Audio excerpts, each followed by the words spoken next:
Man laqiya Allah Ta'ala bil iman ghairi syakkin fihi dakhala al jannah. Bab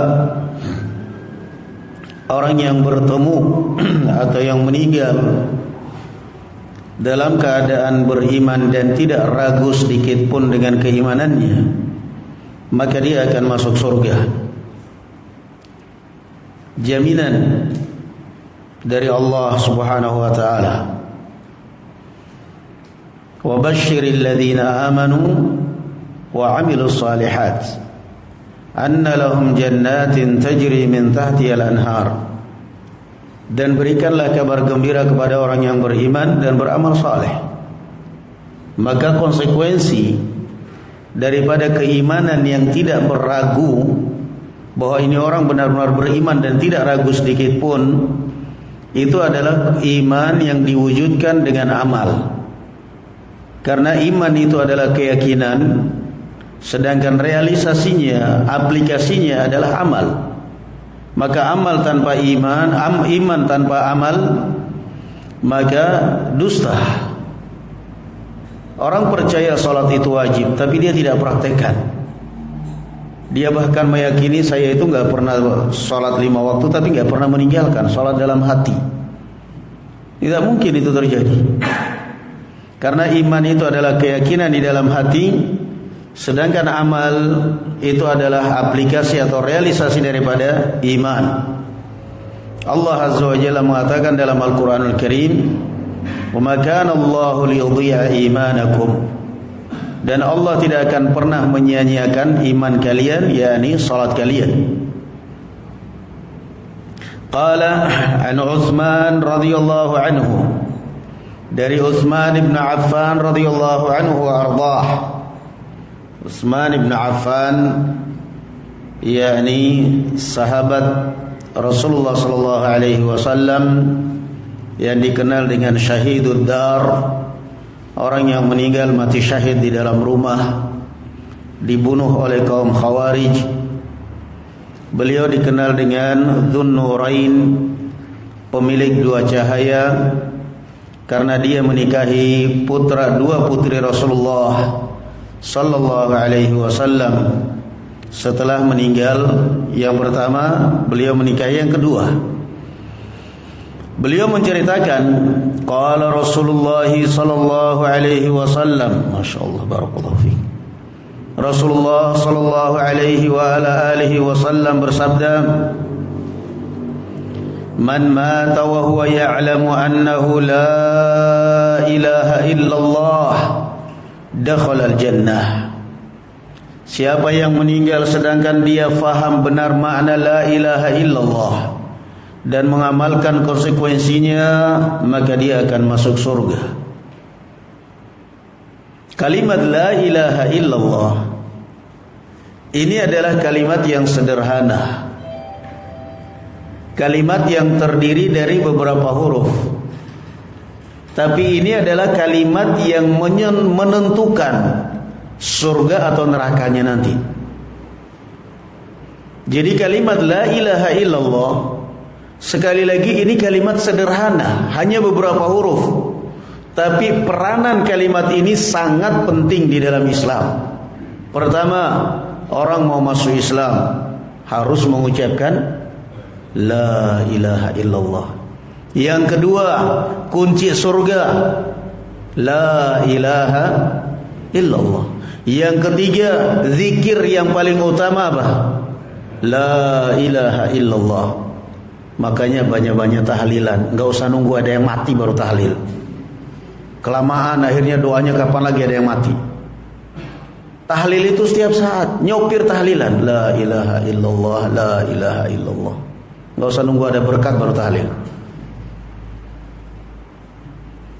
Keempat, siapa yang akhir ucapannya dari kehidupan dunia la ilaha illallah, dia akan masuk surga. Ini contoh bahwa ini adalah kalimat sederhana, tapi ini adalah kalimat yang merupakan pemisah jalan seorang menuju surga ataupun menuju neraka. Kelima, la ilaha illallah adalah menjadi amalan yang paling berat di timbangan kelak pada hari kiamat. Musa alaihi salatu wassalam mengatakan, ya Rabbi alimni du'aan aduka bih. Ya Allah, ajarkanlah kepadaku doa untuk aku baca. Allah mengatakan, ya Musa qul la ilaha illallah. Wahai Musa, ucapkan la ilaha illallah. Musa mengatakan, ya Rabbi kullu ibadika yaquluna hadza. Siapapun. Maka Allah Azza wa Jalla mengatakan, ya Musa law anna as-samawati wal ard law anna as-samawati wal arda ma fihinna wudi'at fi kiffatin. Kalau seandainya langit dan bumi beserta isinya, wahai Musa, diletakkan di satu daun timbangan, wala ilaha illallah fi kiffah, sedangkan la ilaha illallah diletakkan pada daun timbangan yang lainnya, malat bihinna la ilaha illallah, niscaya akan lebih berat kalimat la ilaha illallah. Itu yang kelima. Yang keenam, la ilaha illallah akan mengharamkan orang di dalam neraka jahanam. Rasulullah sallallahu alaihi wasallam mengatakan, man qala fa innallaha harrama 'alan nar man qala la ilaha illallah yabtaghi bidzalika wajh Allah. Allah mengharamkan atas neraka jahanam pada orang-orang yang mengucapkan la ilaha illallah dalam rangka mencari wajah Allah Subhanahu wa taala. Kalimat la ilaha illallah ini bukan kalimat sepele. Makanya Allah Subhanahu wa taala kunci. Kita lihat ya, Masya Allah, subhanallah ya. Ada orang-orang kafir yang apalagi di Indonesia karena sering melihat TV, kadang-kadang pembawa acaranya Muslim, sering melihat sinetron, atau dia teman-teman di kantor, di tempat dia kerja orang Islam, sehingga dia fasih dengan kalimat-kalimat Islam. Bismillahirrahmanirrahim. Pidato di dewan, Bismillahirrahmanirrahim, Assalamualaikum warahmatullahi, ain lagi pakainya, fasih, warahmatullahi wabarakatuh. Menutup pidatonya, wabillahi taufiq wal hidayah, wassalamualaikum warahmatullahi wabarakatuh. Ini orang Muslim bukan? Ternyata bukan. Kok bisa fasih banget Bismillahirrahmanirrahim? Kok bisa fasih banget Alhamdulillahirabbil alamin? Kok bisa fasih banget barakallahu fikum, bahkan hafal Al-Fatihah? Tapi coba suruh dia mengucapkan la ilaha illallah, susah. Bahkan kadang-kadang mentok sampai la ilaha, tidak ada Tuhan, tambah kafir. Atau apa? La ilaha illallah. Enggak ada mananya. Jadi untuk sempurna itu susah. La ilaha illallah. Jadi seakan-akan Allah Subhanahu wa taala tahan ini orang. Ini bukan kalimat untuk mainan. Kamu bisa bicara Bismillahirrahmanirrahim, silahkan, karena kalimat itu bukan kalimat yang memasukkan kamu dalam Islam. Tapi untuk la ilaha illallah ditahan oleh Allah Subhanahu wa taala. Makanya kalau Anda punya teman kadang non muslim yang mungkin dia mempromosikan agamanya di depan kamu, atau bahkan apalagi kalau sampai merendahkan Islam, kamu gak usah banyak bicara. Tanya aja dengan satu pertanyaan. Saya mau tanya sama kamu kan dari tadi kalau begini surga, saya mau tanya, kunci surga apa? Dalam agama kamu kunci surga itu apa? Kamu dari tadi surga, kunci surga itu apa? Orang mau masuk surga, mau masuk ke sesuatu kan mesti tahu kuncinya. Antum mau masuk ke handphone, mau masuk ke aplikasi harus tahu apa? Kuncinya, sandinya. Antum mau masuk ke rumah harus tahu kuncinya. Kunci surga apa coba? Kalau dia jawab ya disalamin. Kalau dia jawabannya benar, la ilaha illallah, alhamdulillah, kamu saudara saya, kamu sekarang mu'alaf. Ntar kita ke pengadilan agama minta surat keterangan kamu mu'alaf. Tapi kalau dia nggak tahu, jangan diajarin, biar dia mikir, biar mumet sampai di rumah. Ini saya ajarin, jangan diajarin, biarin. Nah, terus apa? Enggak, saya nggak mau ajarin, rahasia, kamu cari sendiri nanti. Kalau dia nggak tahu, jangan diajari. Biar dia mikir. Kunci surga adalah la ilaha illallah. Kalau dia nggak tahu, kamu katakan kamu kuncinya aja nggak tahu, sosok gaya masuk surga. Miftahul jannati la ilaha illallah. Nggak usah banyak bicara, cukup satu kalimat itu aja. Mau dia ini tokoh agama, mau dia apa, tanya aja dengan kalimat sederhana aja sudah. Apa itu kunci surga? Udah. Miftahul jannati la ilaha illallah. Jadi kalimat la ilaha illallah, makanya orang-orang musyrikin di zaman Rasul sallallahu alaihi wasallam, mereka paling enggan mengucapkan la ilaha illallah, enggak mau mereka. Padahal disuruh Rasulullah sallallahu alaihi wasallam mengucapkan saja. Qulu la ilaha illallah tuflihu. Katakan la ilaha illallah, kalian akan selamat. Abu Thalib menjelang ajalnya datang Rasulullah mentalkinnya, ucapkan la ilaha illallah. Dia enggak mau. Mereka enggak mau, orang-orang Arab, orang-orang Quraisy enggak mau mengucapkan la ilaha illallah, enggak mau mereka. Ogah. Kenapa mereka enggak mau mengucapkan la ilaha illallah? Mereka enggak mau munafik. Ngapain pura-pura baik? Karena mereka faham konsekuensinya kalau mereka mengucapkan la ilaha illallah. Apa konsekuensinya? Berarti meninggalkan sesembahan ya Lata, ya Uzza, ya kuburan, ya macam-macam. Di zaman sekarang orang mengucapkan la ilaha illallah, kadang-kadang berdoa sesajian pakai la ilaha illallah. Ini di depannya ada sesajian, ada pohon keramat. La ilaha illallah, la ilaha illallah, la ilaha illallah. Wahai roh halus, demit yang menjaga pohon ini, tolong menyingkir karena masyarakat telah resah dengan gangguan kamu. Menyingkir, gitu. Habis dibacain mantra itu. Dibacain la ilaha illallah, Anda sedang syirik kok la ilaha illallah. Anda nggak faham, orang-orang Quraisy faham, Abu Jahal faham, Abu Lahab faham, makanya mau mengucapkan la ilaha illallah, nggak mau. Padahal Rasulullah cuma disuruh apa? Qulu la ilaha illallah, ucapkan la ilaha illallah, nggak mau mereka. Tahu konsekuensinya? Daripada saya munafik, mending kafir kata orang mereka itu. Mereka nggak mau, karena faham konsekuensinya. La ilaha, ini rukun yang pertama. Illallah, ini rukun yang kedua. Nafi wal isbat. Rukun la ilaha illallah itu ada dua. La ilaha ini adalah pembersihan. Tidak ada sesembahan yang berhak disembah. Illallah ini adalah penisbatan, penetapan, yakni yang wajib disembah hanyalah Allah Subhanahu wa taala semata. La ilaha illallah. Jadi ini bahwa orang-orang Arab zaman orang-orang Quraisy, mereka faham benar konsekuensinya. La ilaha berarti kita tidak boleh menyembah Lata, Uzza, Manah ataupun apa saja. Illallah, yang wajib kita sembah adalah Allah Subhanahu wa taala. Maka kalau orang meninggal dalam keadaan seperti itu, barakallahu fikum, dia akan masuk surga jelas. Nah, zaman sekarang coba jimat tulisannya la ilaha illallah. Gimana coba? Itu kan dinamakan apa? Talbisul haqqi bil batil, mencampurkan kebenaran dengan kebatilan untuk mengkelabui, untuk membodohi orang. Jimat dibungkus tulisannya, bandulnya la ilaha illallah. Samping kiri kanan tulisan Arab, di tengah-tengah jin tulisannya, jin besar. Gimana? Enggak faham la ilaha illallah. Kalau dia faham makna la ilaha illallah artinya apa, maknanya apa, konsekuensinya apa, enggak akan mungkin seperti itu. Nah, itulah yang namanya kebodohan. Naam, al-jahlu da'un qatilun.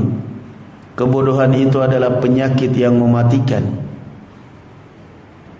Wa tabibuhal alimu rabbani. Dan dokternya adalah seorang yang berilmu, yang dapat membimbing umat. Nas'alullah an yatawaffana ala kalimatit tauhid la ilaha illallah. Maka dibiasakan, karena orang itu akan meninggal sesuai dengan kebiasaan dia. Perbiasakan mengucapkan kalimat ini. Kemudian hadis yang berikutnya, qala an Abi Hurairah radhiyallahu anhu أو عن أبي سعيد الخدري رضي الله عنه شك الأعمش. Dari Abu Hurairah radhiyallahu anhu atau Abu Sa'id Al-Khudri, Al-A'mash ragu hadisnya Abu Hurairah atau hadis Abu Sa'id Al-Khudri, tidak ada masalah. Kalau enggak Abu Hurairah, Abu Sa'id Al-Khudri. Qala lamma kana yawma ghazwati Tabuk, ketika perang Tabuk. Perang Tabuk ini adalah salah satu perang terbesar di dalam Islam, yang dipimpin langsung oleh Rasul sallallahu alaihi wasallam. Perang di musim panas, di musim panen. Musim panas, musim apa? Panen kurma. Orang lagi mau panen kurma, siap-siap panen kurma, tiba-tiba ada komando jihad. Sahabat semuanya berangkat, ditinggalkan itu kebun-kebun mereka. Nah, ditinggalkan. Thayyib, kebun-kebun mereka. Ka'ab bin Malik radhiyallahu anhu wa ardhah, dia begitu mendengar komando jihad, dengar sambil lihat kurma, aduh, panen jihad, panen jihad.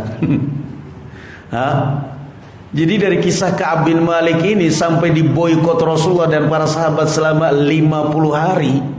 Di sini memberikan pelajaran kepada kita bahwa ketika kita tarik ulur antara dunia dengan akhirat, mesti kebanyakan yang menang apanya? Dunia. Begitu ada komando jihad, Ka'ab bin Malik, kurma, jihad, nyawa, kurma. Kaum muslimin udah berangkat, sudah sampai di sana bahkan. Ka'ab bin Malik sudah ambil kudanya, ambil pedangnya, ambil baju perangnya, berangkat. Berangkat tapi sambil menghitung langkah, ngelihat ke belakang, kurma. Siapa yang panen itu kurma itu? Ya subhanallah. Balik lagi. Gak jadi bingung, nyusul balik lagi. Dari kejauhan begitu Rasulullah sampai di Tabuk, dari kejauhan Rasulullah sallallahu alaihi wasallam melihat ada sosok seorang yang datang. Kata Rasulullah, kun Aba Khaythamah. Yang datang ini adalah Abu Khaythamah. Ternyata benar firasatnya Rasulullah. Ka'ab bin Malik datang, barakallahu fikum, berangkat sambil menghitung langkah, melirik ke belakang, balik lagi, berangkat lagi, balik lagi. Itu Ka'ab bin Malik radhiyallahu anhu. Sampai akhirnya pulang Rasulullah, perang berkecamuk, sampai akhirnya Rasulullah pulang ke Madinah. Pulang ke Madinah, Ka'ab bin Malik, aduh, nasib aku ini bakalnya ini. Akhirnya begitu mengerti Rasulullah sudah masuk ke kota Madinah, orang-orang munafikun berlomba-lomba datang ke masjid. Di antara adabnya Rasulullah sallallahu alaihi wasallam itu kalau datang dari safar, beliau tidak langsung masuk rumah. Beliau di masjid memberi kesempatan kepada para sahabat untuk bertemu karena kangen lama, untuk ngobrol. Maka Rasulullah duduk di masjid. Begitu duduk di masjid, orang-orang munafik berbondong-bondong datang, berbohong di hadapan Rasulullah. Ya Rasulullah, kami uzurnya ini. Rasulullah menerima dan memintakan ampun. Datang Ka'ab bin Malik, ya Rasulullah, kalau seandainya saya duduk di depan pembesar dunia selain Anda, saya berani bohong. Saya bisa bohong. Alhamdulillah saya ahli dalam bersilat lidah. Saya pandai dalam berbicara. Orang kalau pandai bicara itu bohong gak ketahuan kan? Ya seperti tokoh-tokoh politik yang sering keluar di TV gitulah. Hah? Alhamdulillah sekarang ini Masya Allah angka kemiskinan menurun. Bersyukur sekarang dengan adanya presiden baru angka kemiskinan menurun. Masyarakat bilang bohong. Enggak bohong, maksudnya angka kemiskinan menurun ke anak keturunan. Bapaknya miskin, anaknya miskin, kakeknya miskin, neneknya miskin. Dia nggak bohong. Jadi kalau orang pandai dalam silat lidah itu nggak kentara bohong. Orang yang dengar bohong loh ini, alhamdulillah sekarang ekonomi kita mulai menguat. Orang bohong kata yang nonton TV bohong, nggak bohong, maksudnya mulai menguatirkan katanya. Jadi kalau orang pintar ngomong itu nggak kentara bohongnya dia. Begitu masuk bohong-bohong, siapa yang bohong? Memang maksud saya memang angka kemiskinan menurun dari kakeknya ke bapaknya ke anaknya ke cucunya semua miskin terus gitu. Enggak bohong kata dia. Maka kata Ka'ab bin Malik radhiyallahu anhu arda, ya Rasulullah, kalau seandainya saya duduk di hadapan pembesar dunia selain Anda, saya berani bohong. Toh saya bisa pintar-pintar silat lidah. Tapi apalah artinya kalau saya bohong di hadapan Anda ya Rasulullah, ternyata saya belum beranjak dari tempat duduk saya, Allah sudah menurunkan wahyu membongkar kebohongan saya. Ya Rasulullah, saya akan jujur sekarang, resiko apapun saya siap terima.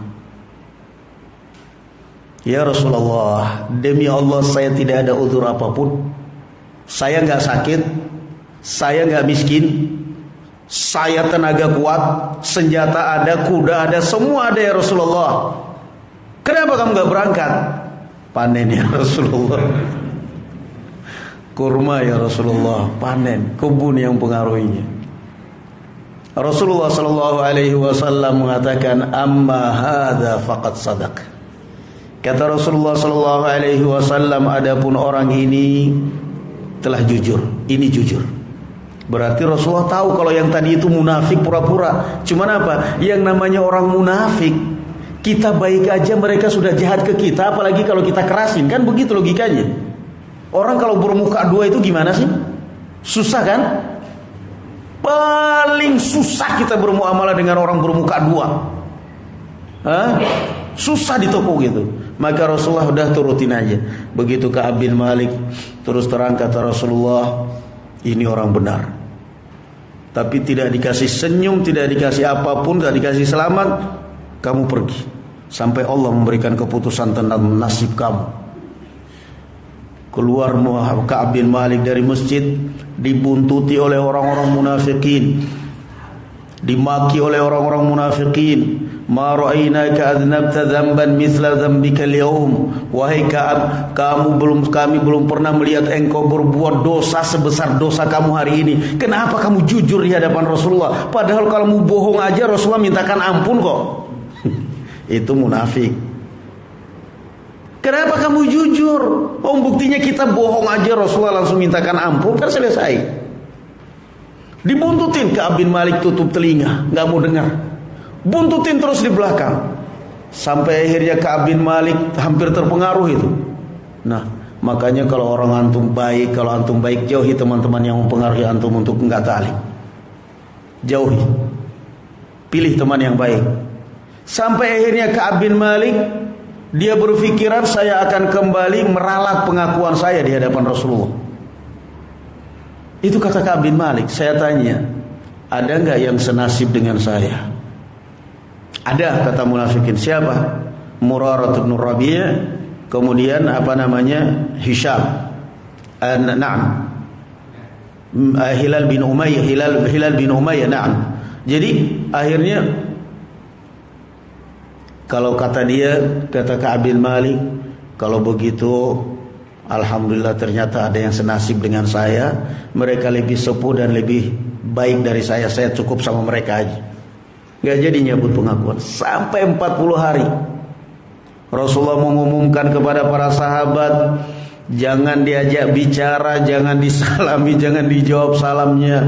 Kata Ka'ab bin Malik, kata adapun dua sahabat saya Hilal bin Umayyah sama Murarah bin Rabi', karena mereka sudah sepuh, mereka mengurung diri di dalam rumah, malu.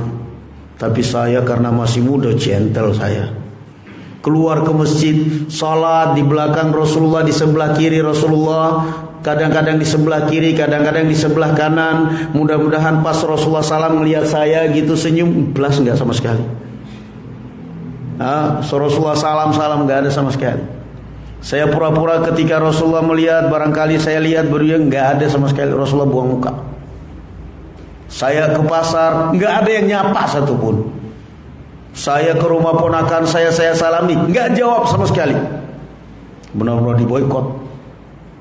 Sampai kemudian 40 hari datang lagi keputusan baru dari Rasulullah. Apa itu?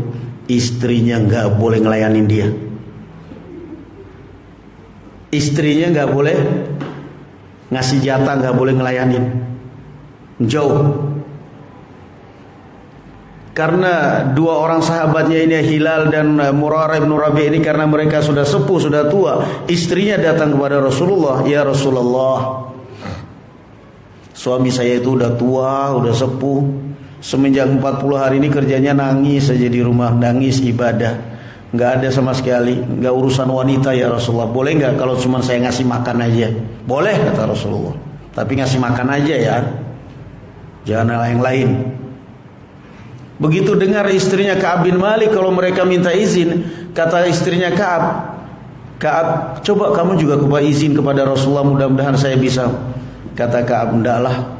Kalau mereka kan sudah tua, saya masih muda. Takut nanti Rasulullah tambah marah." Alhasil benar-benar sampai kata Allah Azza wa Jalla, hatta benar-benar terasa sempit bumi bagi mereka. Dalam kondisi seperti itu dapat surat dari Raja Nasara, "Wahai Ka'ab, saya mendengar anda telah dikucilkan sahabat-sahabat anda, falhaq bina nuwasik, dan kamu bukan orang yang bodoh." Ka'ab bin Malik orang berpendidikan, orang yang bisa nulis, ahli bahasa. "Kamu bergabung, mending kamu gabung sama kaya, akan jadikan sekretaris." Kata Ka'ab bin Malik, "Ini fitnah lebih besar, disobek, masukkan di api."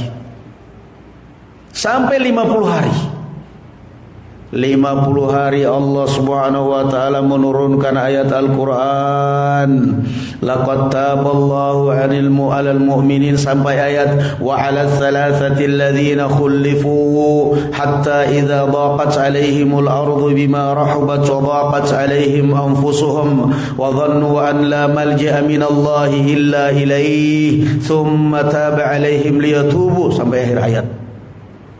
Allah mengabadikan taubatnya mereka di dalam Al-Quran. Dan Allah telah menerima taubatnya orang-orang 3 orang sahabat yang sempat ditunda taubatnya. Ketika merasakan sudah sempit bumi ini, Allah Azza wa Jalla mengumumkan taubat mereka. Setelah sholat subuh, Rasulullah SAW mengumumkan bahwa 3 orang sahabat ini telah diterima taubatnya oleh Allah. Maka para sahabat berlomba-lomba pergi memberi kabar gembira kepada Ka'ab bin Malik. Enggak seperti kita sekarang. Mereka memang sudah tobat tapi belum datang kepada kita. Apa-apaan? Syaratnya tobat harus datang laporan, "Saya sudah tobat Ustaz. Tolong jangan ditahdir lagi." Pendeta harus datang setoran dosa. Jadi kalau zaman dahulu seperti itu, senang orang taubat, senang. Kalau ini zaman sekarang enggak. Memang katanya udah taubat, cuman belum datang. Kita undang enggak datang. Apa urusannya? Enggak ada urusannya taubat itu kepada siapa? Kepada Allah. Kecuali kalau memang ada urusan pribadi, mungkin minta maaf, iya. Tapi enggak ada urusan pribadi. Jadi begitu Rasulullah mengumumkan taubatnya 3 orang sahabat ini, para sahabat keluar dari masjid berlomba-lomba memberi kabar gembira, senang. Kenapa? Ada sahabatnya yang taubat, yang diterima taubatnya. Itu semestinya sifat seorang muslim. Senang ketika mendengar saudaranya taubat, senang ketika mendengar saudaranya kembali ke jalan yang benar. Naam, bukan terus mengungkit-ungkit dosa yang lain, mengungkit-ungkit ini, wah masih ada ini, wah masih ada ini. Itu namanya dendam dan hasad ya ikhwan. Jangan percaya seperti itu, barakallahu fikum. Maka para sahabat keluar dari masjid, ada yang memacu kuda, ingin beri kabar gembira. Ada lagi sahabat berinisiatif begitu karena dia merasa nggak punya kendaraan, naik gunung, cepat naik gunung.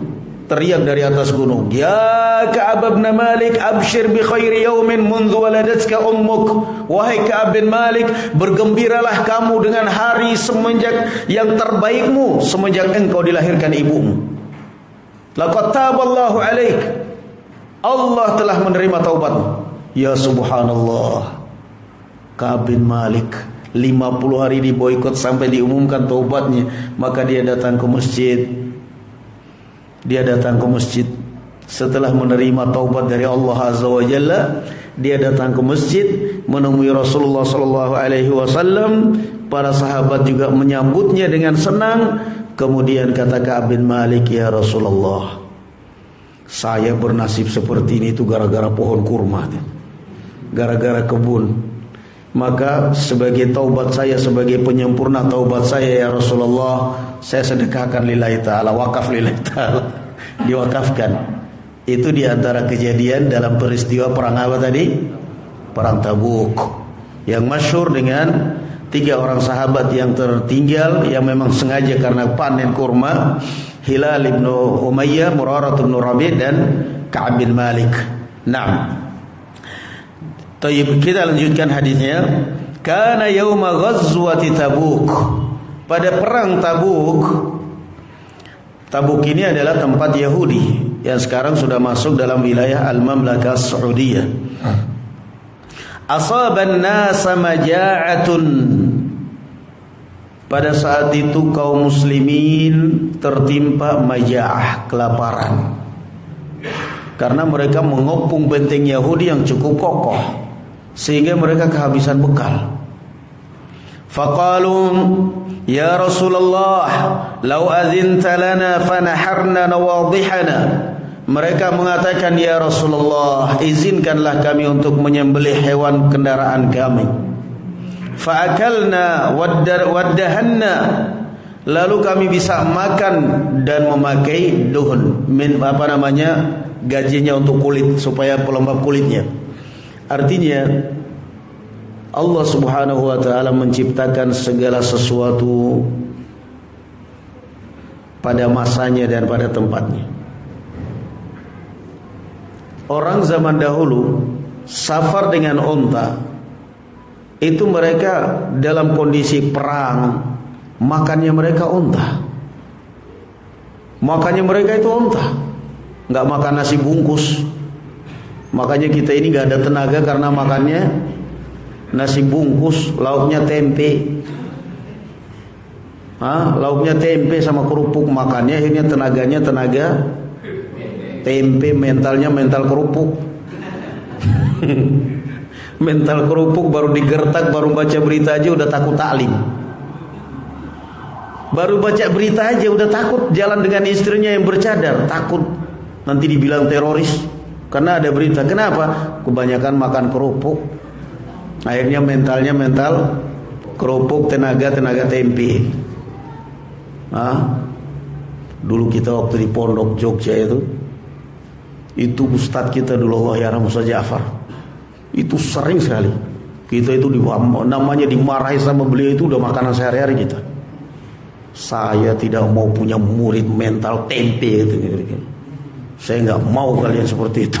Ustaz Ja'far itu benar-benar mau tarbiyah kita. Saya ingin kalian itu jadi macan. Macan itu tidur aja ditakutin. Itu mending daripada kalian banyak tapi bebek semuanya. Tapi itu benar-benar sampai ke tulang sumsum, itu tarbiyahnya beliau, itu pendidikannya.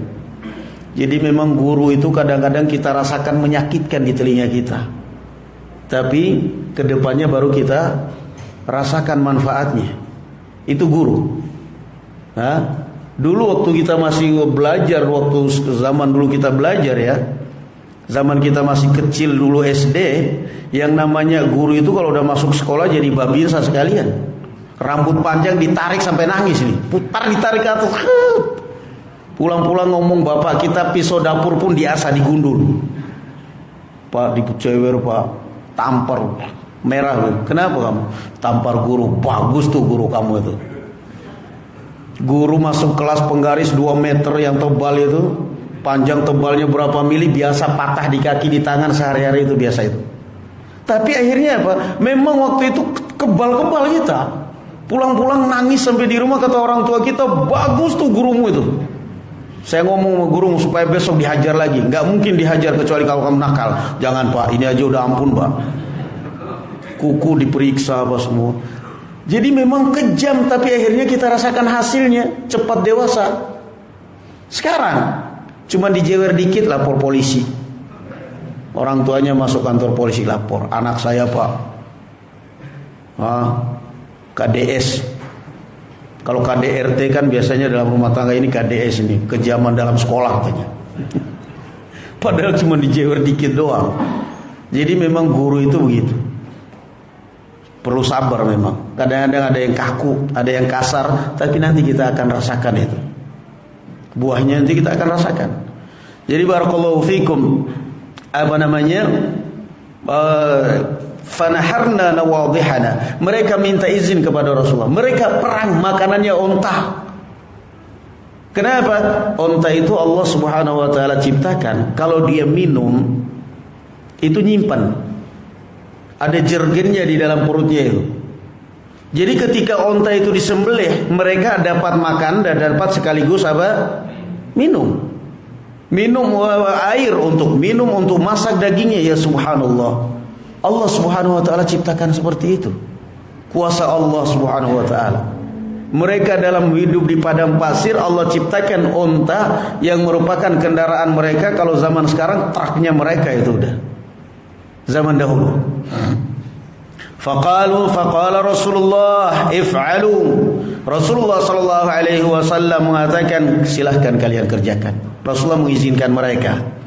Faqala faja'a Umar kemudian datang. Faqala ya Rasulullah, idza fa'alta qalla adh-dhahru. Ya Rasulullah, kalau engkau mengizinkan mereka, kita enggak bakal punya kendaraan nanti pulangnya. Ini onta disembelih, kita pulang pakai apa ya Rasulullah? Kenapa Umar berani menyarankan? Karena ini bukan wahyu. Kalau wahyu enggak bakal Umar berani menyarankan. Makanya para sahabat itu pelajari dulu ketika Rasulullah berbicara, ini wahyu atau bukan. Kalau wahyu, enggak mungkin mereka berani. Tapi kalau ini adalah hanya sekedar saran, ijtihad dari Rasulullah, mereka menyarankan. Maka Rasulullah mengatakan, silahkan kalian kerjakan. Umar tanya, ya Rasulullah, kalau ini yang kamu anda izinkan, kita enggak ada kendaraan nanti pulangnya. Faqala fada'a binata'in. Faqala Rasulullah, walakin id'uhum bifadli azwadihim thumma du'ullaha lahum bil barakati la'alla Allah an yaj'ala fi dhalik. Namun ya Rasulullah, coba, kata Umar, ya Rasulullah, coba panggil para sahabat semua, kumpulkan sisa-sisa perbekalan. Dikumpulkan sisa-sisa perbekalan. Setelah itu anda doakan, barangkali Allah memberkahi. Qala faji'a tayyib fada'a binita'in fabasatahu thumma da'a bifadli azwadihim. Maka Rasulullah pun meminta tikar dibentangkan di hadapannya. Kemudian Rasulullah meminta sisa-sisa perbekalan para sahabat. Faqala faja'ala ar-rajulu yaji'u bikaffi dzuratin. Ada sebagian orang yang datang satu genggam dzurah. Ya Allah, mujahid fisabilillah bekalnya satu genggam dzurah. Dzurah itu sejenis gandum, makanan mereka. Wayaji'u akhar bikaffi tamrah. Ada lagi yang datang satu genggam kurma. Ya Rasulullah, perbekalan saya tinggal ini aja. Kemudian qala wayaji'ul akhar bikisratin. Ada lagi yang datang bawa cuman biji kurma. Ya Rasulullah, tinggal biji kurma. Datang tinggal biji kurma. Apa maksudnya biji kurma? Nanti mereka masukkan di mulut, kemudian nanti mengeluarkan liur, paling enggak ya sudah lumayan lah basah mulutnya. Qala hatta ijtama'a 'ala an-nidha'i min dzalika syai'un yasir. Sampai terkumpul di atas tikar ya sedikit perbekalan mereka. Memang sudah kelamaan mereka mengepung benteng, namun belum juga menang. Faqala fada'a Rasulullah sallallahu alaihi wasallam bil barakah thumma qala. Maka Rasulullah kemudian mendoakan keberkahan. Thumma qala, kemudian Rasulullah mengatakan, khudhu fi aw'iyatikum Qala fa akhadhu fi awiyatihim hatta ma taraku fil askari wi'an illa mala'uh fa akalu hatta syabi'u wa fadlat fadla. Setelah Rasulullah mendoakan keberkahan bertambah, maka mereka pun mengisi tempat air minum mereka diisi, tempat makanan mereka diisi, mereka makan sampai kenyang, masih ada sisa. Subhanallah. Hatta ma taraku fil muaskar, mereka tidak menyisakan, semuanya penuh, semuanya kenyang. Ini baru namanya apa? Berkah.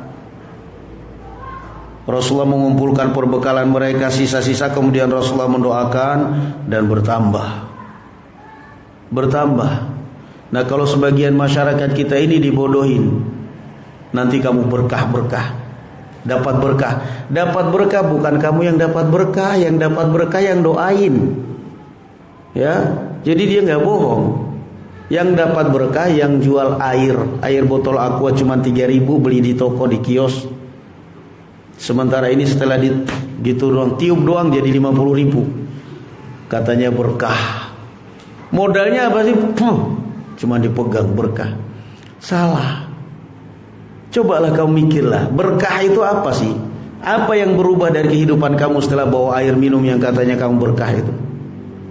Bawa tanah yang katanya tanah berkah, apa yang berubah dari kehidupan kamu setelah bawa tanah yang katanya tanah kuburan berkah, kuburan wali?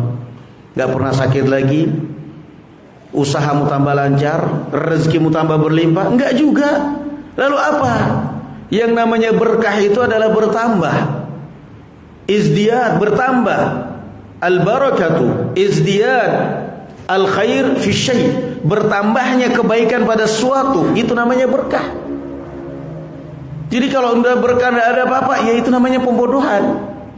Di sini, di hadis ini Rasulullah mengumpulkan perbekalan mereka semuanya, kemudian Rasulullah berdoa kepada Allah, bertambah sampai mereka makan minum semuanya sampai kenyang, kemudian mereka mengisi tempat-tempat mereka. Itulah yang disebut dengan keberkahan. Itulah yang disebut dengan keberkahan. Nah, jadi kalau mau ingin berkah, mau mencari berkah, mau hidupmu berkah, ya bangun sholat malam, ya banyak doa kepada Allah, tunaikan sholat 5 waktu, itu keberkahan, sumber keberkahan. Berbakti pada orang tua itu sumber keberkahan. Bekas cucian tangan gurunya diperebutkan, katanya berkah. Giliran bekas minum orang tuanya dicuci gelasnya baru minum. Innalillahi wa inna ilaihi raji'un. Ini kadang-kadang orang otaknya kemana coba? Ya? Bekas cucian tangan gurunya diperebutkan, berkah, bahkan diambil diminum, berkah. Giliran bekas ibunya, bekas bapaknya, air masih separuh di gelas, dikocakin, bekas mulut bapaknya, baru ambil air minum. Ya Allah, padahal justru berkahnya itu orang tua kamu yang berkah. Setelah ketemu guru, nggak berani langsung membelakangi, jalan mundur belakang. Bapaknya lagi makan, ibunya lagi makan, dilangkain piringnya. Itu yang kamu harapkan berkah? Nggak berkah hidup kamu, nggak berkah. Justru berkahmu itu adalah berbakti pada orang tua, berbuat baik pada orang tua kamu. Ibunya minta uang 500.000 aja sampai nangis keluar air mata, nggak dikasih. Giliran musuhan ke sana 5 juta bawa. Itu 5 juta duitnya, belum kambingnya, kebulinya. Kenapa katanya? Berkah. La ilaha illallah. Berkah bukan untuk kamu mas, berkah untuk yang kamu datangi. Ini senang dia. Jadi kadang-kadang ya subhanallah, apa sih konsep berkah itu? Di sini contohnya. Rasulullah SAW berkah itu bukan memikirkan kepentingan pribadi. Rasulullah SAW berkah itu bukan untuk bisnis. Kita kasih ini tasbih berkah, ini sudah diisi. Tasbih berkah, bawa sana. Bangga banget hadiah ini tasbih berkah. Rasulullah berkah itu seperti di sini. Untuk siapa? Manfaatnya untuk kaum muslimin, bukan dijadikan bisnis. Berkah itu Dalam perang Tabuk, perbekalan muslimin kelaparan, maka Rasulullah mengumpulkan sisa-sisa perbekalan mereka. Setelah itu beliau berdoa kepada Allah, dan Allah menambah makanan mereka, menambah minuman mereka. Mereka pun makan, minum sampai kenyang. Rasulullah ambil apanya? Seperti kaum muslimin yang lain. Ini kadang-kadang berkah untuk manfaat untuk diri sendiri. Nah, parfum yang kadang-kadang baunya juga paling bau bikin pening kepala, dijual 50.000, 100.000, berkah nih parfum ini. Cobalah kita berpikir sampai kapan yang seperti ini mau dipertahankan. Coba, ini kan pembodohan. Kemudian kata Rasulullah terakhir, beliau menutup hadisnya, faqala Rasulullah sallallahu alaihi wasallam, asyhadu an la ilaha illallah wa anni rasulullah la yalqallaha bihima abdun ghaira syaqqin fayuhjabu 'anil jannah. Setelah Rasulullah melihat berkahnya makanan bertambah, minuman mereka bertambah, ya subhanallah, Rasulullah sallallahu alaihi wasallam mengatakan, saya bersaksi bahwasanya tidak ada yang wajib disembah selain Allah, dan bahwa aku adalah utusan Allah. Orang tidak akan bertemu dengan Allah dengan dua kalimat ini sedangkan dia tidak ragu sedikit pun, kecuali dia akan masuk surga. Tidak akan mungkin terhijabi dari surga. Allahu Akbar. Naam. Jadi ini salah satu contoh berkahnya makanan. Di dalam contoh yang lain, ketika mereka menggali Khandaq, ketika dalam peristiwa perang Khandaq, Rasulullah dan para sahabat sedang menggali Khandaq, itu mereka kelaparan sampai mereka mengganjal batu di perutnya. Abu Hurairah radhiyallahu anhu termasuk Rasulullah ngikat batu di perut supaya apa? Supaya ketika membungkuk nyangkul itu enggak neku itu perutnya ke bawah. Ya Allah. Abu Talha melihat seperti itu, pulang ke rumah, ngomong ke istrinya Ummu Sulaim. Dalam kondisi Abu Talha ini juga ekonominya miskin. Jadi di sini pelajaran berarti apa? Kalau mau berbuat baik, mau nyumbang, mau sedekah, jangan nunggu kaya, enggak nyumbang-nyumbang akhirnya nanti. Enggak nyumbang-nyumbang akhirnya, karena makin kaya kebutuhan makin banyak. Waktu miskin, alhamdulillah enggak pernah bayar pajak mobil. Beli bensin paling motor berapa sih sehari? Begitu kaya beli mobil, tiap hari bayar bensin, tiap bayar pajak.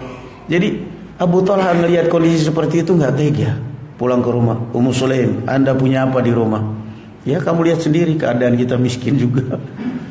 Akhirnya Ummu Sulaim disuruh oleh Abu Talha, coba kamu masak untuk 2 porsi aja. Bikinlah roti sama sayurnya.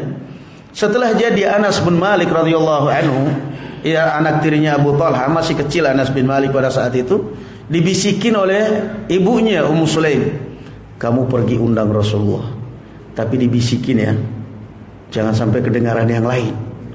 Ya Rasulullah, kamu diundang ibu saya, tapi ngajak bolehnya 2 orang, Rasulullah dan 2 orang sahabat.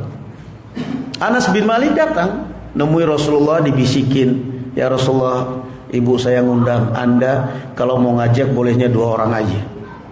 Begitu Rasulullah mendengarkan Anas bin Malik dibisikin di telinganya, diumumkan, woi para sahabatku, kita diundang Ummu Sulaim. Innalillah. Datang ratusan orang, 300 lebih datang. Pesannya 3 orang, datang 300 lebih. Para sahabat datang berbondong-bondong di rumahnya Abu Talha. Abu Talha kabur. Anas bin Malik nyingkir, bakal jadi sasaran, dimarahin aku ini. Dipanggil Anas bin Malik, kamu ngomong apa tadi sama Rasulullah? Bu, sudah saya bisikin, gak ada yang dengar, Rasulullah yang ngumumkan. Abu Talha mengatakan, ya Ummu Sulaim waihak, Ummu Sulaim celaka, apa yang mau kita kasih? Rasulullah datang dengan para sahabat semuanya, udah kamu aja, udah saya gak mau dekat-dekat. Abu Talha menyingkir. Ummu Sulaim, udah mau apa lagi, udah hanya Allah dan Rasulnya yang tahu. Begitu sampai di rumah, kata Rasulullah, wahai Ummu Sulaim, kamu keluar dari dapur, biarkan saya yang di dapur, biar saya jadi koki, kata Rasulullah. Masuk Rasulullah, jangan diangkat itu roti sama sayur, jangan diangkat dari api, jadi tungkunya, biarkan saya yang meladeni. Ummu Sulaim keluar dari dapur, Rasulullah SAW masuk dapur, para sahabat masuk rumah, terus Rasulullah ngambil, makan, sahabat makan sampai kenyang semuanya, ada yang bahkan bawa juga. Tapi setelah selesai, Ummu Sulaim melihat makanannya utuh. Jadi yang dimakan tadi itu apa berarti? Itulah yang dinamakan berkah. Berkah manfaatnya kembali kepada kaum muslimin umat, bukan berkah kita yang ngumpulin. Punya mobil Alphard berkah, hasil berkah katanya. Punya rumah mewah hasil berkah. Jangan gitu, itu namanya menzalimi orang. Kasihan. Naam. Ini barakallahu fikum, itu contoh yang kedua ya, berkah. Bagaimana Rasulullah SAW memberkahi, menjadi berkah dalam keluarga Ummu Sulaim, makanan sampai seperti itu, Masya Allah. Naam, azan dulu baru kita lanjutkan dikit.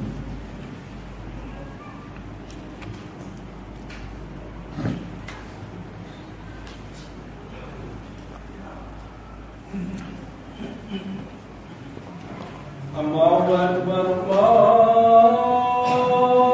Akbar, Allahu Akbar,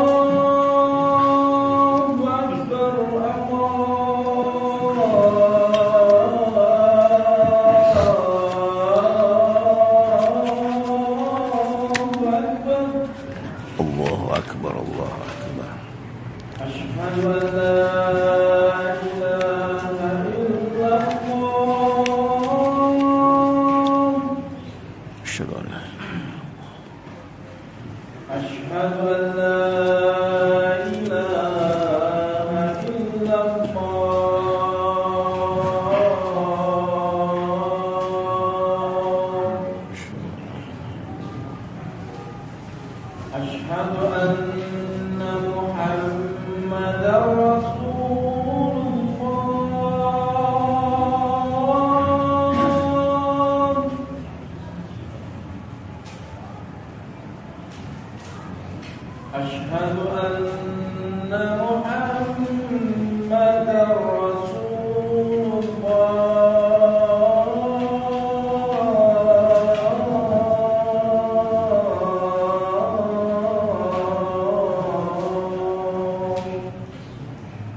Taib, kita lanjutkan barakallahu fikum seperti biasa ya, ini al-adhkar dari Hisnul Muslim.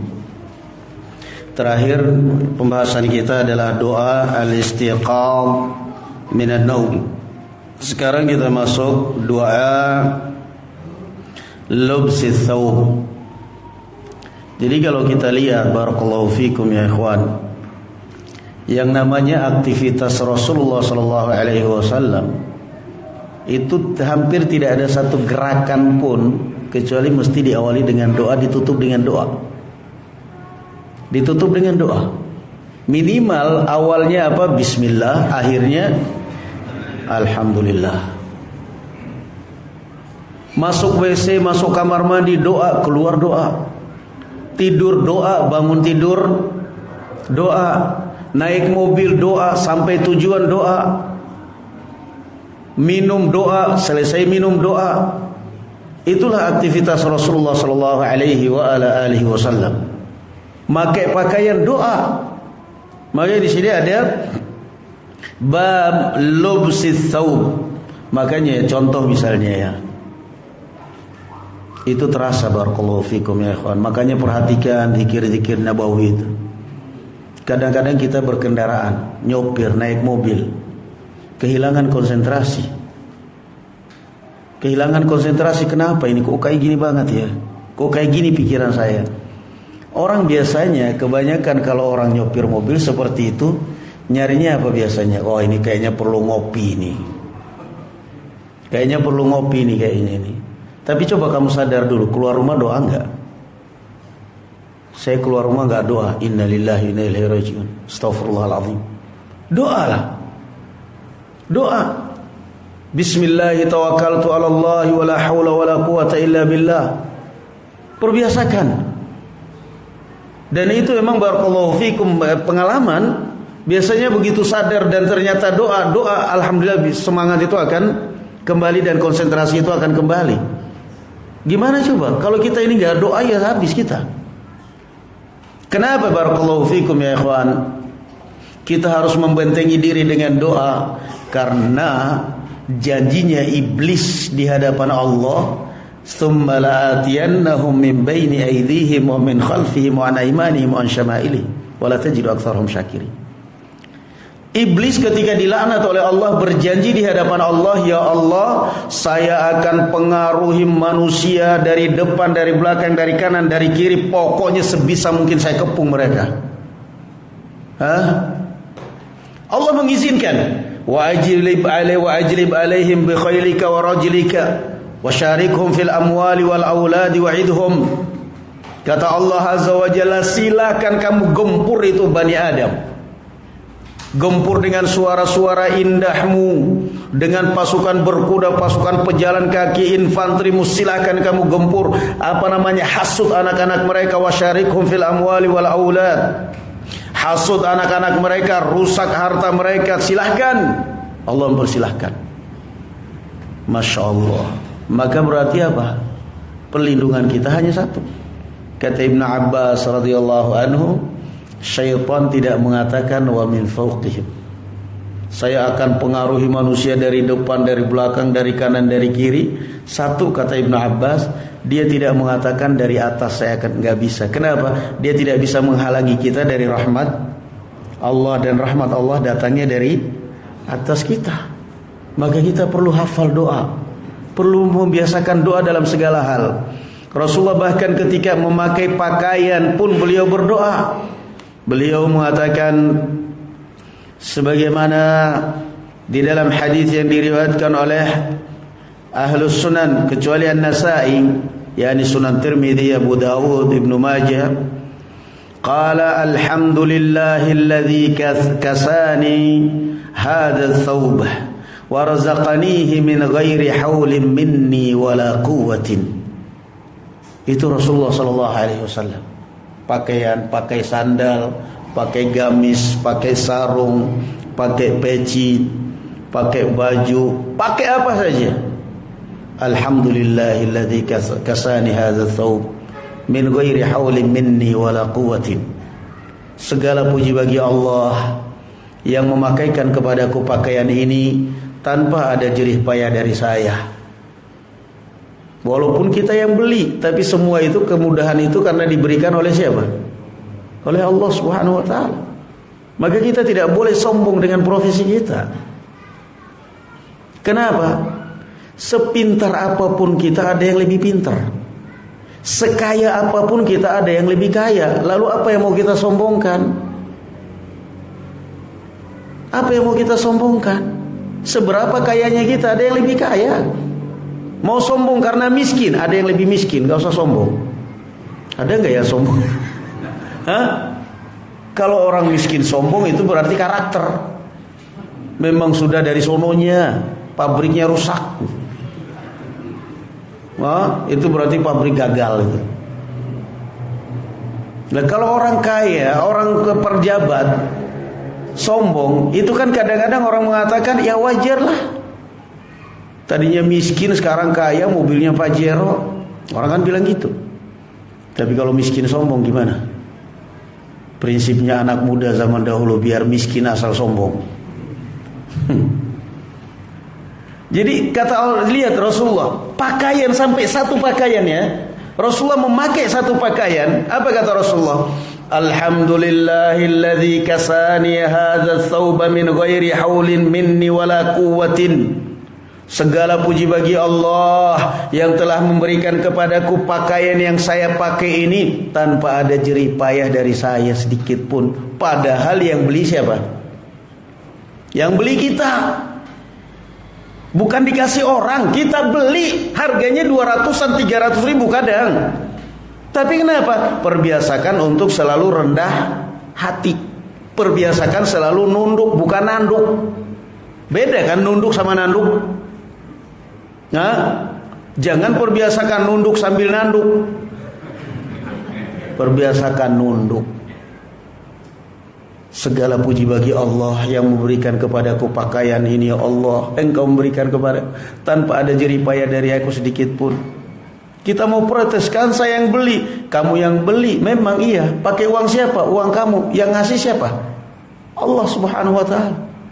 Maka ini artinya Rasulullah melatih kita untuk selalu merendah diri. Untuk selalu merendah diri, perbiasakan la haula wa la quwwata illa billahi kanzun min kunuzil jannah. Kata Rasulullah sallallahu alaihi wasallam, la haula wala quwata illa billah adalah salah satu kekayaan surga. Yang masak siapa kalau kita makan? Kita sendiri kadang kan, istri kita kan. Yang masak istri. Yang belanja siapa? Istri. Yang ngasih duit siapa? Suami. Kan biasanya begitu. Yang masak istri, yang belanja istri, yang ngasih duit suami. Yang kerja siapa? Suami istri kadang. Kita makan lezat itu makanan luar biasa. Setelah makan bilangnya apa? Ya? Alhamdulillah. Suami protes, istri protes, oh salah mas. Gimana? Yang benar, alhamdulillah. Segala puji untukmu wahai suamiku yang telah membelikan aku makanan yang enak ini. Istri mengatakan, saya juga alhamdulillah. Segala puji bagimu yang telah memberikan kepadaku masakan yang enak ini. Enggak ada. Wahai manusia, kamu hanya masak, kamu hanya berusaha. Allah yang memberi. Maka setelah kita makan seenak apapun, atau kita ditraktir, sate kambing paling enak. Makan enak sate kambing, habis sendiri kita 2 kodi sendirian habis. Yang bayarin siapa? Yang bayarin orang lain, yang undang. Tetap aja setelah makan kita bilang apa? Alhamdulillah. Segala puji bagi Allah. Kok gak ngomong alhamdulillah? Segala puji bagi kamu. Udah lama saya gak makan sate, alhamdulillah. Kebetulan kamu mengundang saya. Gak ada. Tetap aja alhamdulillah. Kenapa? Memang itu semua adalah rezeki, dan Allah subhanahu wa ta'ala yang memberi rezeki. Manusia itu digerakkan oleh Allah subhanahu wa ta'ala. Maka jangan pernah bergantung sama manusia, apalagi bergantung sama diri sendiri, apalagi merasa sok dengan diri sendiri. Gak ada gunanya kita ini. Masuk tanah ya dimakan cacing. Hah? Apa yang mau kita sombongkan coba? Kita makan, padahal kita yang belanja. Istri minta uang belanja, kita itu aja tengkar dulu kan. Berapa minta uang belanja? 400. Gajian aja baru kemarin 1 juta, udah punya utang 1,5 juta. Masih minta uang belanja 400. 40 ribu aja ya, nawar. Dari 400 turun 40 ribu. 40 ribu dapat apa? Kata dia. Habis segitu dapatnya. Ya udah, jangan harap makan enak kalau 40.000. Dibeliinlah 40.000 benar. Belilah di sana tempe 5.000, terasi 2.000, pulang bikin sambal, cabai 2.000, udah bayar. Udah makan itu 4.000, 40.000 belanjanya gitu. Tetap aja habis makan apa? Alhamdulillah.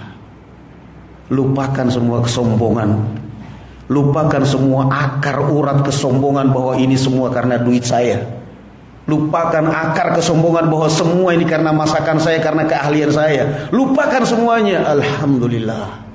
Segala puji bagi Allah. Kita nggak sadar apa selama ini kita berdoa seperti itu. Protes nggak kita sama istri kita? Ketika istri habis makan, Alhamdulillah. Apa kamu ngomong apa? Alhamdulillah. Kenapa kamu ngomong Alhamdulillah? Bukannya saya ini yang ngasih belanja? Bukannya saya yang menjadi sebab kamu bisa makan enak? Ngomong dong, Alhamdulillah zauj. Segala puji untuk suamiku. Nggak pernah kita protes. Jadi sebenarnya kita itu nggak sadar bahwa kita itu benar-benar dipatahkan, digunting urat kesombongan kita itu, selalu menyiksa, merasa kita ini gini, kita ini begini, digunting oleh Allah Subhanahu Wa Taala. Kita nggak sadar aja. Mau makan seenak apapun sampai keluarkan puluhan juta, jutaan, tetap aja setelah makan Alhamdulillah. Jadi kita sadar itu. Beli mobil mewah, berapa itu nabungnya? Nabungnya sampai tahunan baru bisa beli mobil. Begitu beli mobil, apa ngomongnya? Alhamdulillah, akhirnya bisa beli mobil juga. Sudah cukup. Jangan kemudian ditambahin berkat usaha keras, berkat ini, berkat. Nggak usah. Kamu sudah bilang Alhamdulillah. Itu artinya kamu sudah sadar, kamu patahkan itu urat kesombongan kamu ini semuanya. Cukup, Alhamdulillah. Sadar udah. Sampai di situ titik udah. Jangan ditambahin. Subhanallah. Alhamdulillahilladzi kasani hadzal thawb min ghairi haulin min warzaqani. Segala puji bagi Allah yang memberikan kepadaku, yang memberikan pakaian dan memberikan rezeki kepadaku pakaian ini tanpa ada upaya sedikit pun dari aku. Masya Allah. Jadi ini perbiasakan, ini menyadarkan kita ini. Menyadarkan bahwa semua itu adalah pinjaman. Kemudian bab yang berikutnya, bab doa lubsis thawbil jadid. Bab doa ketika memakai pakaian yang baru. Rasulullah SAW biasanya kalau makan pakaian baru beliau berdoa, Allahumma lakal hamd anta kasautanihi. Ya Allah, segala puji bagimu, Engkaulah yang memberikan aku pakaian ini. Padahal yang memberikan pakaian itu siapa kadang-kadang? Hadiah dari teman, hadiah dari suami, hadiah dari istri. Tapi tetap aja begitu kita mau pakai apa? Alhamdulillah anta kasautani hadha thawb anta kasautanihi as'aluka min khairihi wa khairi ma suni'a lah wa a'udzu bika min syarrihi wa syarri ma suni'a lah. Setelah memuji syukur kepada Allah Subhanahu wa taala, baru kemudian Rasulullah melanjutkan, as'aluka min khairihi wa khairi ma suni'a lah wa a'udzu bika min syarrihi wa syarri ma suni'a lah. Ya Allah, aku memohon kebaikan. Mudah-mudahan dengan pakaian ini akan membawa kebaikan untuk aku. Dan aku berlindung dari keburukannya. Jangan sampai pakaian ini membawa keburukan pada saya. Masya Allah. Itu Rasul SAW. Kok bisa maksudnya pakaian membawa keburukan, membawa kebaikan itu apa coba? Ya sangat jelas. Pakaian membawa kebaikan. Antum pernah lihat? Karena apa namanya, barakallahu fikum ya ikhwan, yang namanya pakaian ini kan penampilan kita. Orang melihat penampilan kita itu aja orang sudah bisa menilai. Sudah bisa menilai kepribadian kita. Ada antum lihat orang di jalan sana pakai celana nggak pakai baju, apa antum bilang? Ya kan? Makanya berusaha kalau pakaian itu yang benar. Jangan dianggap pakaian itu sepele. Lihat jalan di sana kuat banget itu. Bedanya apa? Orang gila itu jiwanya, tawakalnya kuat. Pernah nggak ngelihat orang gila stres? Nggak ada orang gila stres. Orang waras stres banyak. Stres nggak ada duit, stres nggak ada kerjaan, stres di PHK, stres nggak jualan nggak laku, stres macam-macam. Orang gila nggak pernah stres. Masya Allah ya. Pandemi selama 3 tahun, wajib PCR, wajib ini, wajib itu, wajib masker, cuci tangan ini. Orang gila nggak pernah stres. Buru-buru cuci tangan, mandi aja berabad-abad nggak pernah dia, nggak stres. Nggak pakai masker, kalau jaga jarak memang iya. Itu prokesnya orang gila itu. Jaga jarak dia, tahu diri gitu loh dia. Hah? Masya Allah itu kelebihannya. Orang gila itu nggak pernah stres dia. Kenapa? Allah Subhanahu Wa Taala sudah menakdirkan dia seperti itu, udah nggak usah ditambahin lagi dengan stres, kata Allah. Kebal lagi, nggak pernah sakit. Makan di pinggir jalan, di tempat sampah dia makan. Sementara kita makan sedikit aja, mau makan bergizi, jangan nanti kolesterol, jangan nanti kamu gula, jangan nanti ini. Orang gila nggak pernah kena gula di sini. Jalan aja itu. Jadi coba perhatikan, pakaian itu adalah tampilan kita. Orang menghargai, menghormati apa semua itu pakaian kita. Nah, makanya orang seringnya kecewa kalau orang pakaiannya syar'i, pakaiannya ini ternyata nggak ada senyumnya. Misalnya ketemu orang murung aja, wajah kayak patung Gajah Mada. Bukan Gajah Madanya loh, patungnya loh. Kan yang seram memang patungnya sih. Gajah Madanya kita nggak boleh bicarakan karena dia barangkali orang baik. Tapi kan patungnya memang kayak gitu kan. Patung kan nggak mungkin senyum. Jadi orang kecewa melihat penampilan syar'i, penampilan begitu itu. Coba lihat, murung aja ketemu orang. Makanya Rasulullah berdoa setiap memakai pakaian baru. Kalau tadi pakaian biasa yang biasa dipakai sehari-hari, alhamdulillahilladzi kasani hadza thawba wa razaqanihi min ghairi haulin minni wala quwwatin. Beliau beli pakaian baru atau mungkin dikasih oleh orang. Beliau pertama kali memakainya, alhamdulillahilladzi apa tadi? Kasani hadza thawba.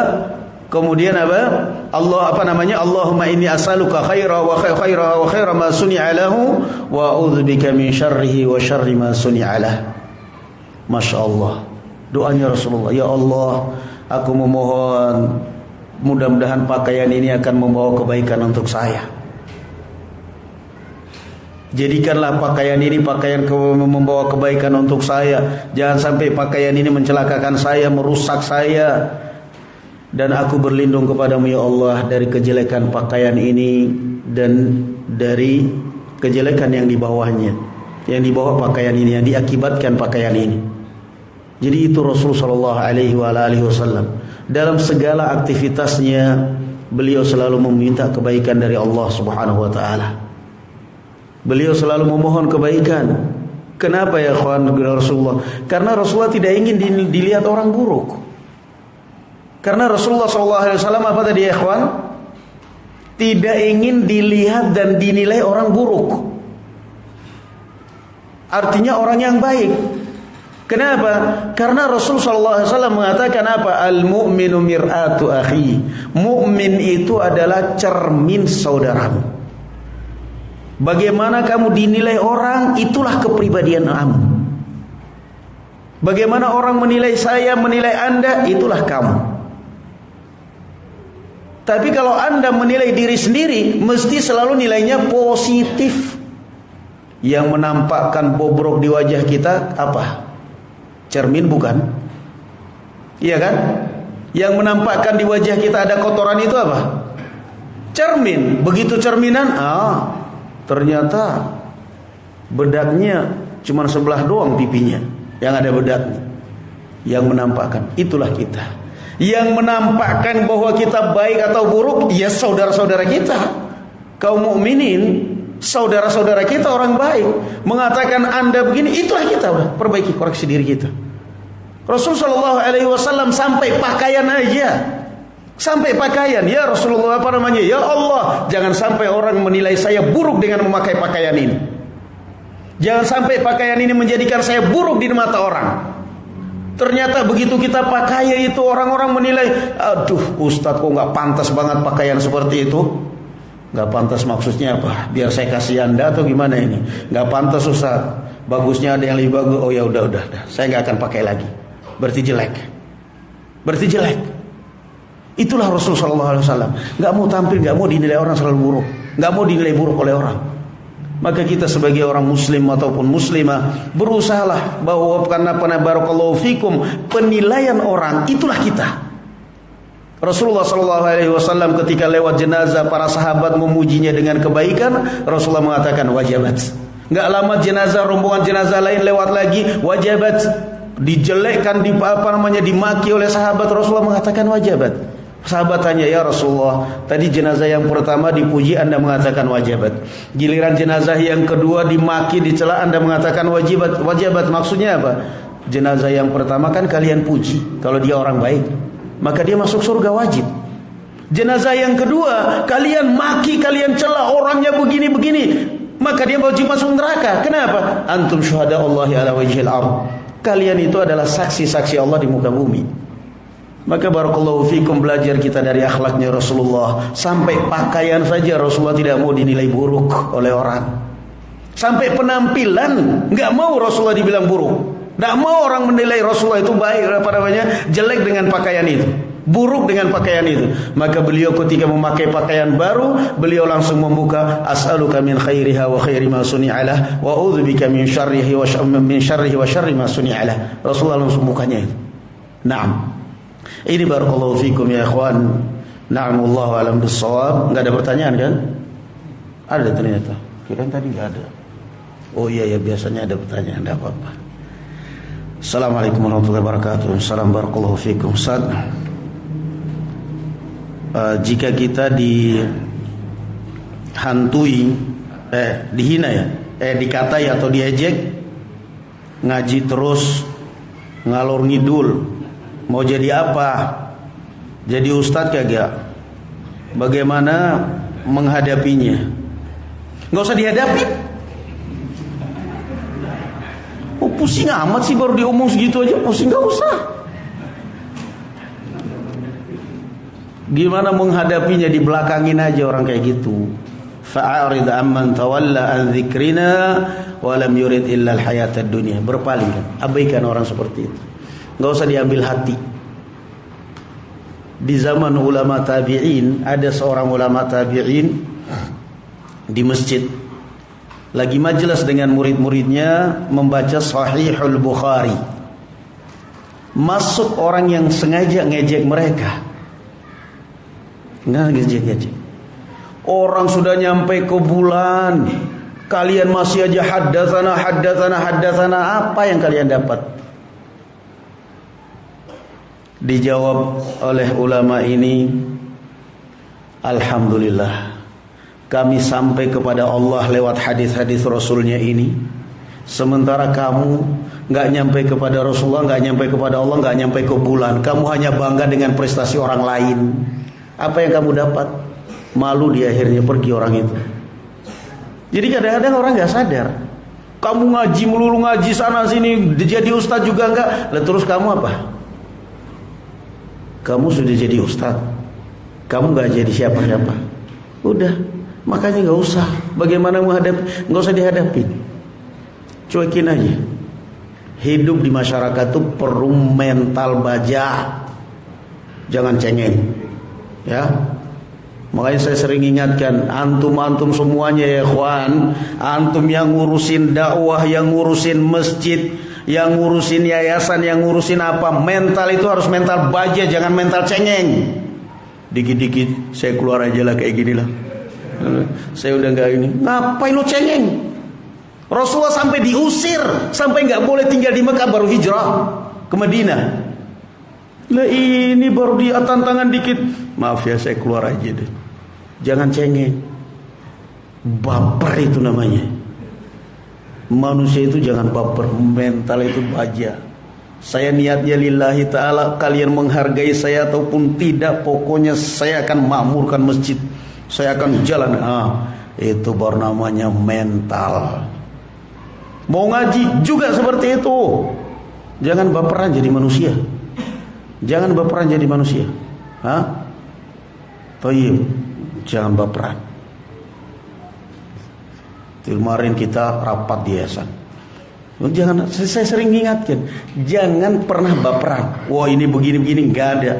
1000 orang tidak percaya kepada kita, enggak ada masalah bagi saya. Yang masalah itu kalau kita enggak percaya diri sendiri. Oh gitu Ustaz, iya, enggak usah. Udah tegar dia tuh. Jadi jangan. Saya nasihatkan kepada antum, jangan baperan. Siapa dulu ya namanya? Kiai Haji Agus Salim. Waktu pidato di Dewan, dia kan ada jenggotnya. Kebetulan dia menguasai berapa bahasa, 3 bahasa atau berapa bahasa begitu. Dia pidato. Begitu giliran dia yang naik, di belakang dengan santai dia pidato menghadap. Saya mohon maaf kepada yang di belakang. Untuk sementara saya berbicara dulu dengan bahasa manusia. Nanti kemudian giliran kedua saya akan berbicara dengan bahasa kambing untuk peserta yang di belakang. Coba lihat, kena nggak itu? Saya berbicara dulu dengan bahasa manusia, nanti setelah itu saya akan berbicara dengan bahasa kambing supaya yang di belakang bisa paham. Karena dia berjenggot. Ceritanya mengejek malah kena sendiri. Jadi antum juga perbiasakan seperti itu. Kalau ada orang yang merendahkan, yang mengejek kamu ngaji sana sini, mending daripada kamu sudah nggak ngaji, kerjanya cuma ngejek doang. Apa yang kamu dapat dari itu? Mental itu ada gitu loh. Jadi jangan kemudian dihina langsung. Aduh, gimana menghadapinya, gimana, nggak usah dihadapin, cuekin aja. Kalau ada orang gitu, assalamualaikum, begitu aja pergi. Nah, ada satu lagi, ada pertanyaan satu lagi. Silakan Pak. Tadi kalimat yang sederhana atau tidak timbangan itu makanya sahabat kita sebelah itu setelah sholat fardu zikirnya itu tidak subhanallah 33 dan selanjutnya itu langsung la ilaha illallah. Itu apakah itu untuk dasar itu kenapa kita pakai yang subhanallah sampai 33 dan yang lainnya itu yang sebutannya lebih. Jadi pertanyaannya tadi kita singgung bahwa zikir yang paling afdal adalah la ilaha illallah. Sehingga di sebagian kata beliau ini di masjidnya, di tangga masjidnya, orang setelah sholat akhirnya tidak lagi zikir la ilaha subhanallah 33 kali, la ilaha 33 alhamdulillah Allahu akbar 33 kali, tapi langsung la ilaha illallah. Ya jelas salah. Jelas salah. Karena agama ini bukan dengan akal, tapi agama ini dengan dalil. Kalau agama ini dengan akal, kalau begitu kamu sekalian jangan pakai Allahu Akbar, langsung pakai apa? La ilaha illallah. Gak usah baca alhamdulillahirabbil alamin ar-rahman, gak usah. La ilaha illallah, la ilaha illallah, la ilaha illallah, Allahu Akbar. La ilaha illallah. Semua doanya la ilaha illallah. Salat dari awal sampai salam, salamnya pun la ilaha illallah, la ilaha illallah.